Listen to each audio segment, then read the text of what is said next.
ॐ अज्ञानतिमिरान्धस्य ज्ञानाञ्जनशलाकया चक्षुरुन्मिलितं येन तस्मै श्रीगुरवे नमः। वाञ्छाकल्पतरुभ्यश्च कृपासिन्धुभ्येव च पतितानां पावनेभ्यो वैष्णवेभ्यो नमो नमः। नमो महावदान्याय कृष्णप्रेमप्रदायते कृष्णाय कृष्णचैतन्य नाम्ने गौरत्विषे नमः। हे कृष्ण करुणा सिन्धो दीनबन्धो जगत्पते गोपेश गोपिकाकान्त राधाकान्त नमोस्तुते।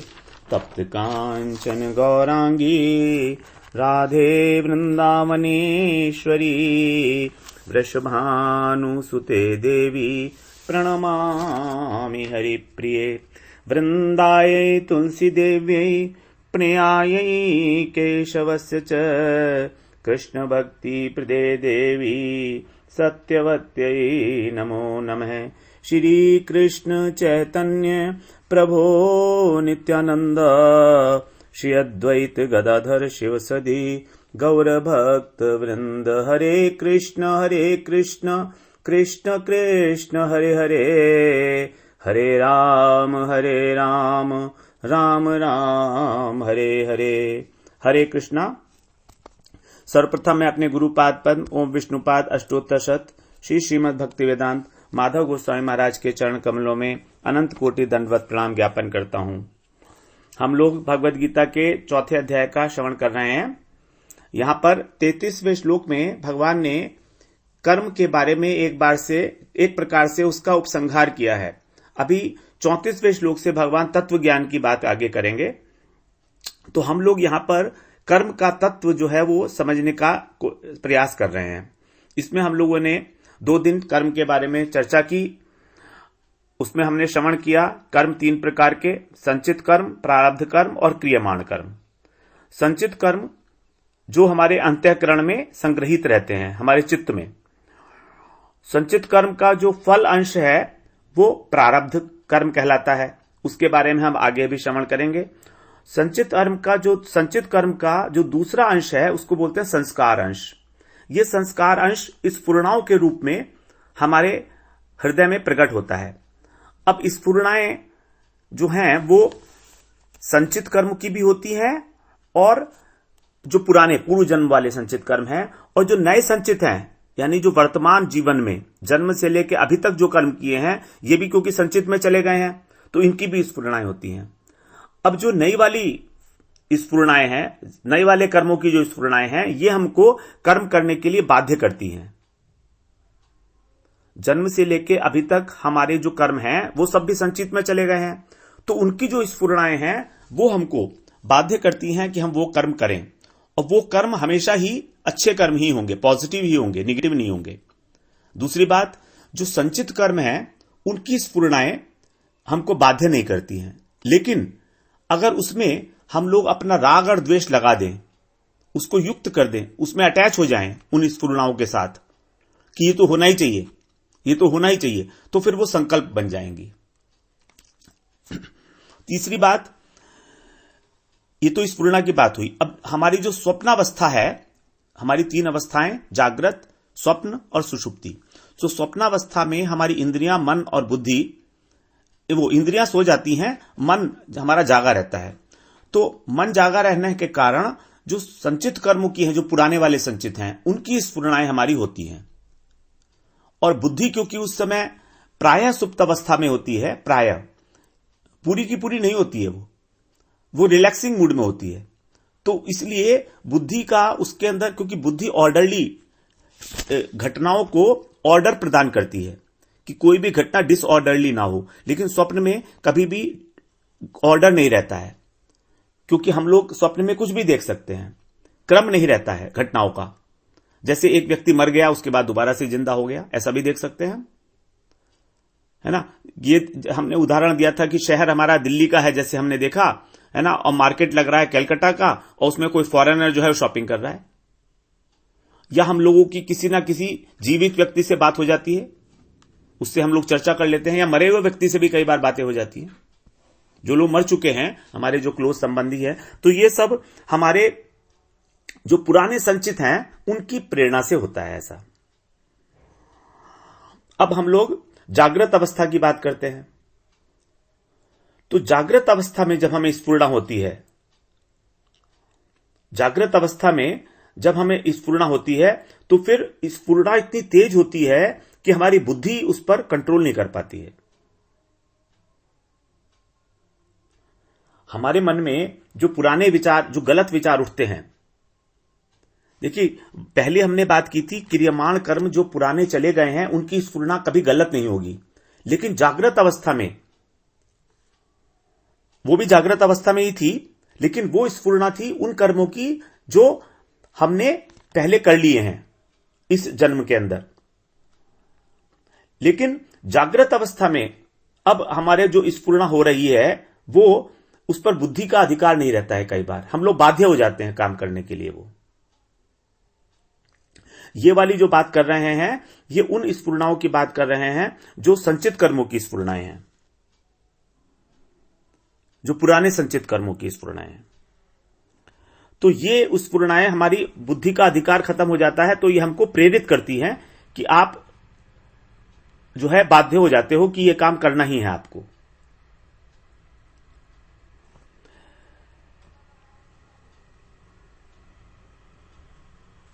जैसे अगर मान लीजिए भगवान का भजन करता है वो, तब हमारे जो पुराने संस्कार हैं, जो बुरी स्फुरणाएं हैं, वो हमारी खत्म हो जाती हैं।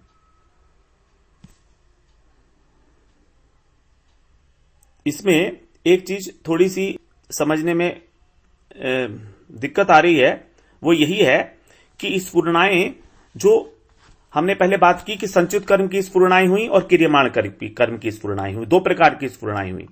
और फिर हमने बात की स्वप्नावस्था में जो स्फुरणाएं होती हैं।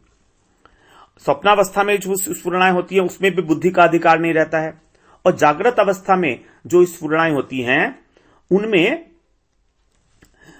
जो हमारी संचित वाली हैं पुरानी, उनके ऊपर तो बुद्धि का वो हमको बाध्य नहीं करती, लेकिन जो नई वाली हैं वो हमको बाध्य करती है कि हम वो काम करें। और अगर हम लोग भजन वगैरह करते हैं तो हमको कभी भी गलत स्फुरणाएं होंगी ही नहीं, स्वप्न में भी नहीं होंगी, स्वप्न में भी नहीं होंगी, हमको कभी बुरे विचार नहीं आएंगे, कभी भी शास्त्र निषिद्ध वाक्य जो है महापुरुष के मुख से नहीं निकलते, चाहे वो बेहोश भी हो जाए। तो इस प्रकार से हमने बात की। पहले तो हमने बात की थी स्फुरणाओं की जागृत अवस्था वाली, और बाद में बात की हमने स्वप्नावस्था वाली, क्योंकि स्फुरणाएं दो ही अवस्थाओं में होती हैं, जागृत में और स्वप्न में। अब हम लोग बात करते हैं प्रारब्ध कर्म की। तो स्फुरणा के बारे में हमें क्लियर हो गया है अभी। स्फुरणाएं जागृत अवस्था में होती हैं और स्वप्न अवस्था में होती हैं। स्वप्न अवस्था वाली वो स्फुरणाएं हैं जो संचित कर्मों के कारण हो रही हैं, और जागृत अवस्था में दो प्रकार की स्फुरणाएं हमने श्रवण की। एक तो पुराने संचित कर्मों की, वो हमको बाध्य नहीं करती कार्य करने के लिए, और जो नए क्रियमाण कर्म है वो वाली हमको बाध्य करती है कर्म करने के लिए। अब दूसरा हम बात करते हैं प्रारब्ध कर्म की। प्रारब्ध कर्म में संचित कर्म में से, जैसे हमने बात की थी 100 किलो संचित कर्म है, तो उसमें जो 100 ग्राम कर्म है वो फल देने के लिए तैयार हो गए, प्रस्तुत हो गए, इसको बोलते हैं उन्मुख हो गए। तो वो फल हम लोगों को अनुकूल और प्रतिकूल परिस्थिति के बीच रूप में सामने आता है, और उसको भोगने के लिए हम लोगों की 3 प्रकार की प्रवृत्ति देखी जाती है। जो कर्म फल को है हम भोगेंगे, तो भोगेंगे किस तरह से, भोगने में हमें कैसे भोगना, हम कैसे भोगते हैं generally speaking, this is a statement. अभी इसमें यह नहीं कह रहा है कि हमको कैसे भोगना चाहिए, अभी यहां पर यह बता रहे हैं कि कैसे भोगा जाता है उनको। तो नंबर 1, स्वेच्छापूर्वक, अपनी इच्छा से। प्रवृत्ति जो होती है हमारी उसको भोगने की, तो हमारी इच्छा से होती है।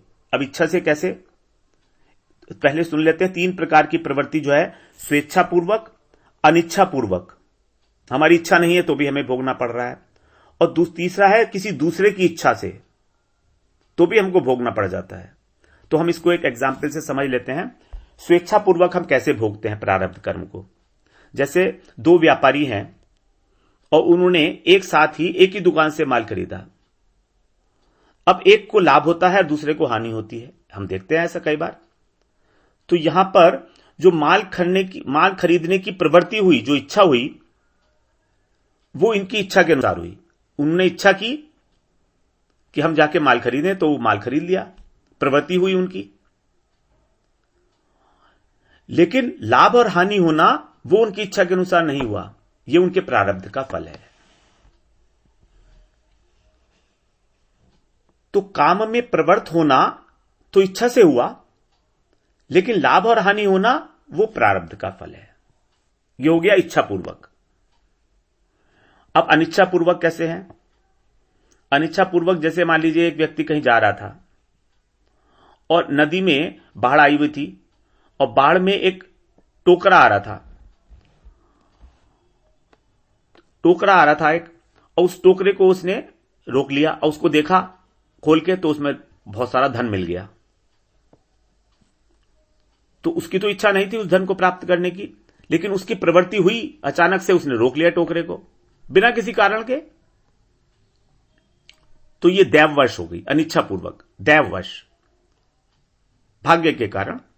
और एक दूसरा व्यक्ति था, वो जा रहा था, बारिश हो गई, रास्ते में सिर के ऊपर उसके जो पेड़ था एक, उसकी शाखा उसके सर पे गिर गई। अब यहां पर एक को धन का टोकरा मिला और एक को सर पर शाखा गिर गई। तो ये सब हुआ देव इच्छापूर्वक। उसकी तो इच्छा नहीं थी, लेकिन एक को धन का मिला और एक को धन का मिलना और दूसरे को चोट लगना, यह है प्रारब्ध का काम। तो प्रवृत्ति तो हुई है उसकी दैववश, और धन का मिलना और चोट का लगना, यह है प्रारब्ध का फल। वहां पर पहले लाभ और हानि होना प्रारब्ध का फल था और दुकानदार का माल खरीदना यह था उनकी इच्छापूर्वक। अब परीक्षापूर्वक, इसका क्या है उदाहरण? इसका उदाहरण है, एक धनी व्यक्ति था, उसके कोई बच्चा नहीं था, उसने एक बच्चे को गोद ले लिया। अब उस बच्चे को धन मिल गया। और एक दूसरा व्यक्ति था, उस व्यक्ति का धन लोगों ने छीन लिया। अब यहां पर दो व्यक्ति हैं, एक तो वो बच्चा है और एक वो व्यक्ति है जिसका धन छीन लिया गया। तो यहां पर बच्चे को गोदी में लेना और चोरी होना, ये दूसरे की इच्छा थी, क्योंकि बच्चे ने तो नहीं चाहा था ना कि मुझे गोदी में लो, उस धनी व्यक्ति ने चाहा। और जिस व्यक्ति की चोरी हुई वो भी नहीं चाहता था कि चोरी हो, तो ये तो दूसरे की इच्छा से हुई। लेकिन बच्चे को धन मिला और दूसरे व्यक्ति का धन चला गया, यह प्रारब्ध है उनका। तो जो एंड रिजल्ट है वो प्रारब्ध के अनुसार मिल रहा है, लेकिन जो उस कार्य में प्रवृत्ति हो रही है वो तीन कारणों से हो सकती है, इच्छापूर्वक, अनिच्छापूर्वक और किसी दूसरे की इच्छापूर्वक। तो यहां पर हम देख रहे हैं कि कर्मों का जो फल है वो कर्म नहीं होता, परिस्थिति होती है।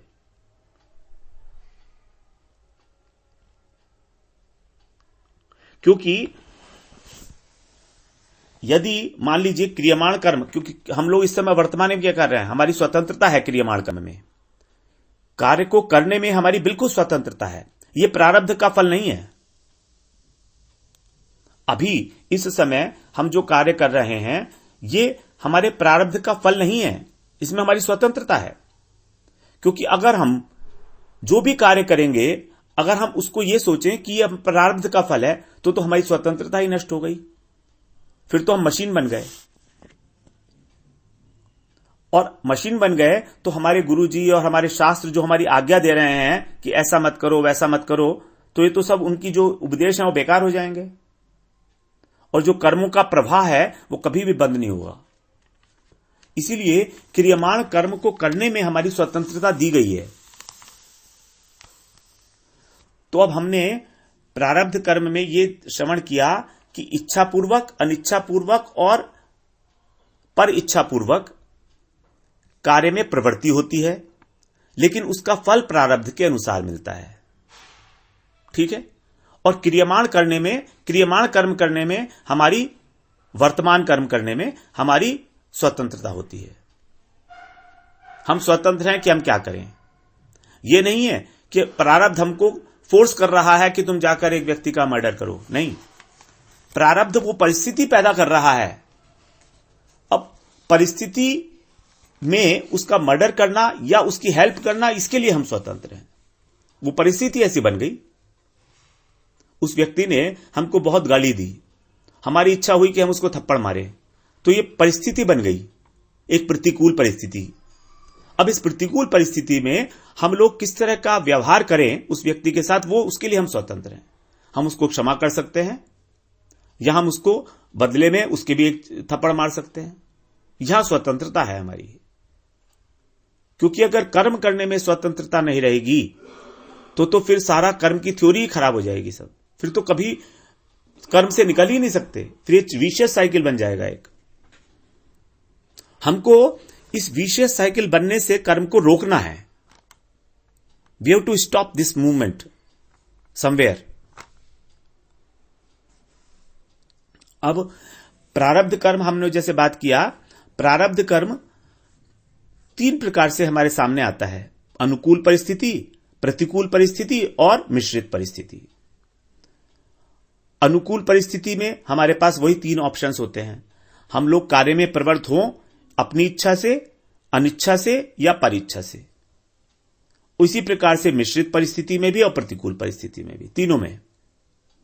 तो प्रारब्ध कर्म 3 प्रकार की परिस्थिति उत्पन्न करता है: अनुकूल, प्रतिकूल और मिश्रित। मिश्रित का मतलब थोड़ी अनुकूल थोड़ी प्रतिकूल। इन तीनों परिस्थितियों में हम लोग 3 प्रकार से कर्म में प्रवृत्त हो सकते हैं: अपनी इच्छा से हो, या दूसरे की इच्छा से हो, या दैववश हो जाए, संयोगवश, अनिच्छापूर्वक प्रवृत्त होते हैं हम लोग। और प्रारब्ध कर्म का फल जो है वो 2 प्रकार का है, एक प्राप्त और एक अप्राप्त। एक प्राप्त फल जो हमें वर्तमान में मिल रहा है। प्रारब्ध कर्म का जो फल हमको वर्तमान में मिल रहा है कि हम लोग भगवत गीता का श्रवण कर रहे हैं, ये एक हमारे अनुकूल परिस्थिति है। लेकिन कुछ लोगों के लिए प्रतिकूल भी हो सकती है, जो उसको श्रवण करना ही नहीं चाहते हैं। तो प्रारब्ध कर्म का फल हमको मिल रहा है परिस्थिति के रूप में। अब हम सुने या ना सुने, इसमें ऑप्शन हमारा है। ये प्राप्त हो गया हमको प्रारब्ध कर्म का फल सुकृतियों के कारण। और कुछ है जो अभी अप्राप्त है, अर्थात जो भविष्य में मिलने वाला है, वो भी परिस्थिति के रूप में सामने आएगा, परिस्थिति के रूप में ही। तो अब इसमें जो मेन पॉइंट्स आए वो एक बार हम श्रवण कर लेते हैं। जब तक संचित कर्म रहेंगे तब तक हमारा प्रारब्ध बनता ही रहेगा। कर्म के अंदर जो मेन पॉइंट्स हैं उसको हम लोग अभी श्रवण करते हैं। जब तक हमारे संचित कर्म रहेंगे तब तक हमारा प्रारब्ध बनता ही रहेगा और हमारा जन्म और मृत्यु का चक्र चलता ही रहेगा। हम इस संसार बंधन से कभी भी पार नहीं हो सकते। तो हमारा ऑब्जेक्टिव क्या होना चाहिए? हमारा ऑब्जेक्टिव होना चाहिए कि हमारे संचित कर्म सारे के सारे एवापोरेट हो जाएं, क्योंकि बहुत बड़ा स्टोर हाउस है, इन्फिनिट। उसको भोगते भोगते तो हम और नए नए कर्म कर लेंगे। इसीलिए हम ये चाहते हैं किसी प्रकार से वो स्टोर हाउस खाली हो जाए।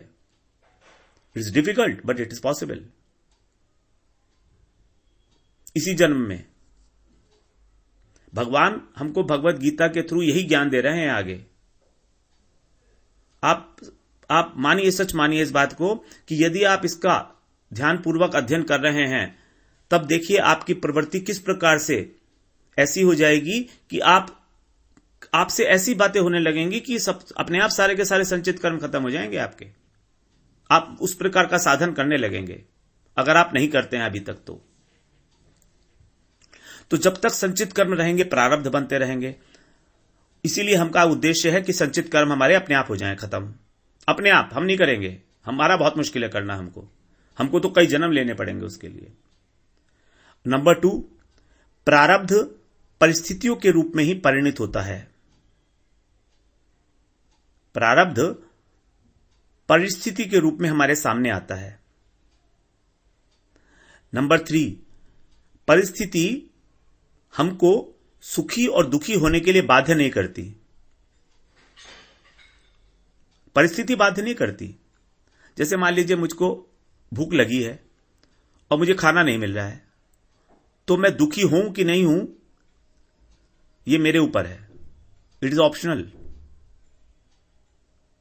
अब इसमें ऑप्शन क्या है हमारे पास, हम दुखी क्यों होते हैं? तो दूसरा आगे बता रहे हैं, सुख और दुख होने का कारण उस परिस्थिति से राग और द्वेष करना है।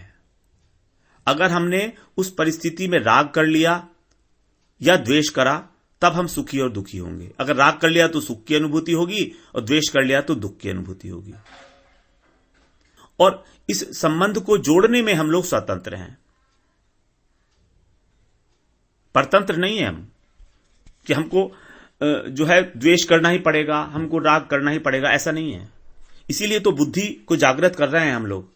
हमारी जो विवेक है, भगवत गीता के माध्यम से हम लोग अपने विवेक शक्ति को जागृत कर रहे हैं, अपनी बुद्धि को तीक्ष्ण बना रहे हैं, सूक्ष्म, जिससे वो समझ सके कि राग क्या है और द्वेष क्या है।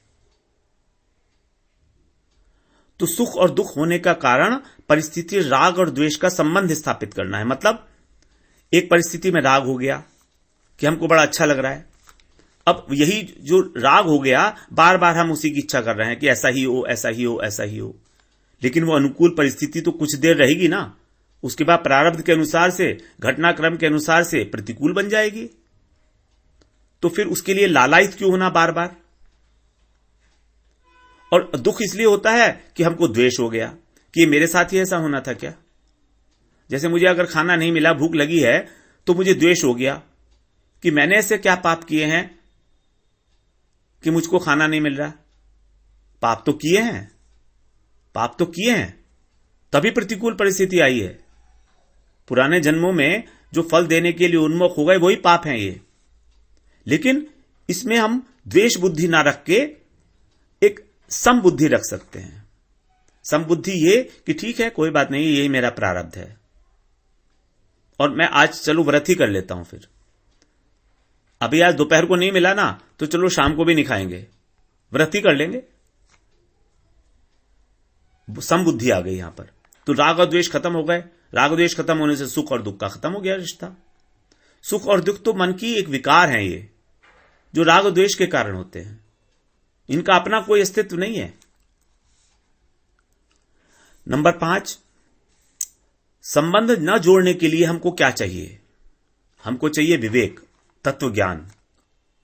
भगवान 34वें श्लोक से उसी तत्व ज्ञान की बात करेंगे अब आगे। जन्म कर्म च मे दिव्यम एवं यो वेत्ति तत्वतः, वही तत्व ज्ञान। तो संबंध न जोड़ने के लिए अगर हमको तत्व ज्ञान नहीं है, तो बाय डिफॉल्ट हम लोग संबंध जोड़ते ही जोड़ते हैं। हमें यही सिखाया गया है। हमारा सारा का सारा ब्रॉटअप इसी बेस के ऊपर हुआ है। हमको तत्व ज्ञान तो कभी सिखाया नहीं गया बचपन में कि क्या होता है तत्व, कितने तत्व हैं, हमको सुखी और दुखी कब होना है, सुख दुख होना हमारे वश में है, ऐसा तो कभी भी हमको समझाया ही नहीं गया, जो हम आज गीता के माध्यम से सीख रहे हैं इतनी बड़ी उम्र में आके। मैं तो अब सीख रहा हूं इस बात को, इससे पहले कहां सीखा, कभी समय ही नहीं मिला। समय तो मिला, लेकिन कभी ऐसा मौका नहीं मिला कि कोई मुझे सिखाए। इच्छा होते हुए भी किताबों से पढ़कर कितना सीख लेंगे। किताब से नहीं समझ में आती हैं बातें, श्रवण करके ही समझ में आती हैं। मैंने बताया आपको कि मेरे को भगवत गीता श्रवण करके ही समझ में आई थोड़ी बहुत। किताब पढ़ के तो कोई फायदा ही नहीं हुआ था। नंबर बढ़िया आ जाएंगे, एग्जाम पास कर लेंगे अच्छे तरीके से डिस्टिंक्शन में, लेकिन समझ में कुछ नहीं आएगा। ये दिव्य ज्ञान है, ये पढ़ के तो कभी आया नहीं है आज तक किसी को समझ में। फिर छठा बता रहे हैं, सुखी और की दुखी होना हमारी मूर्खता का फल है। बड़ा क्लियर अब सुखी दुखी होना हमारी मूर्खता का फल है, तो सारे के सारे हम लोग मूर्ख हो गए, तो कोई अच्छी थोड़ी ना बात लगती है सुनने में। ये बड़ा कटु सत्य है। हमें कोई मूर्ख कहे कितना गुस्सा आएगा। जब मैं यहां मठ में आया था तो मेरे को प्रभु जी बोलते थे कि महामूर्ख हो तुम लोग, भूस भर भर के आते हो यहां पर दिमाग में अपने। लेकिन हमें तो अच्छा ही लगता था उस समय, हमें लगता था कि प्रभु जी आप हमारा भूसा या निकाल दो दिमाग से, हमारे ये मूर्खता को हटा दो आप। हम तो मान के आए थे कि हम भूसा भर के आए हैं। जिसको ये अभिमान है कि वो बहुत बड़ा ज्ञानी है, वो कभी कुछ नहीं समझ सकता, वो कभी भी। ये बात तो बिल्कुल पक्की है ना, वो तो भरा हुआ है, वो सीखेगा क्या। इसलिए अगर हमको कोई भी ज्ञान धारण करना है तो अपने को महामूर्ख समझना पड़ेगा, महामूर्ख। और वाकई में हम मूर्ख हैं, परमार्थिक जगत में तो टोटल मूर्ख हैं हम, टोटल। संसार में कितने ही विद्वान बने फिरते हों, चाहे कितनी पीएचडी कर ली हो, चाहे कितने बड़े प्रोफेसर हों, लेकिन यहां आके सबकी बुद्धि जो है भूस भरी हुई हो जाती है। यहां कुछ नहीं चलता वो वाला लॉजिक, यहां पर फिर केजी में एडमिशन लेना पड़ता है। तो सुखी दुखी होना हमारी मूर्खता का फल है, और यही वास्तविकता है। ये मूर्खता अगर चली गई तो प्रतिकूल परिस्थिति में भी प्रसन्न हो सकते हैं हम।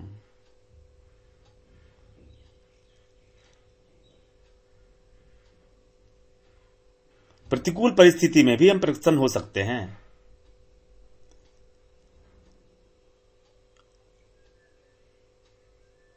क्यों, कैसे होंगे? क्योंकि प्रतिकूल परिस्थिति में हमारी ये टेंडेंसी होती है कि हम पाप करते हैं। अगर हमारी मूर्खता चली जाए तो ये कंडीशनल है। प्रतिकूल परिस्थिति में प्रसन्न होने के लिए कंडीशनल है कि हमारी मूर्खता चली जाए। मूर्खता चली जाए मतलब हमको तत्व ज्ञान हो जाए, तभी होगा। क्योंकि क्या होता है, प्रतिकूल परिस्थिति में जनरली हम लोग पाप करते हैं। लेकिन अगर हमें तत्व ज्ञान हो गया तो हमको पाप ना करने की इच्छा हो जाएगी। और अगर किसी कारणवश हमारा तत्व ज्ञान शिथिल भी हो गया ना, थोड़ा इधर उधर, तो भी कोई बात नहीं है। पाप करते हुए भी हम सावधान रहेंगे कि हमसे भविष्य में पाप ना हो जाएं। यही है तत्व ज्ञान का फायदा। तब तत्व ज्ञान, हम प्रभु जी बताते हैं, बैसाखी की भांति है, हमको गिरने से बचाता है। हमको गिरने से बचाता है तत्व ज्ञान। प्रतिकूल परिस्थिति आई, प्रतिकूल परिस्थिति जनरली हमारे पतन का कारण बनती है, क्योंकि हम उसमें पाप कर बैठते हैं जाने अनजाने।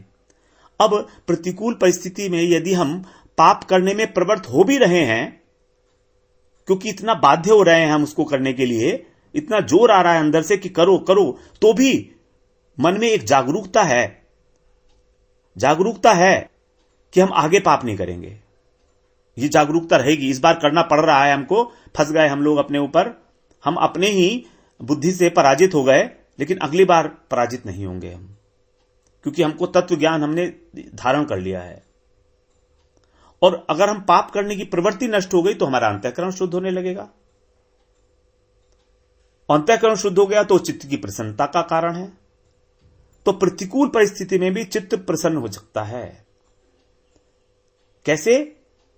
पाप की प्रवृत्ति को रोककर जानबूझकर रुकनी, रुक जाएगी खुद ही।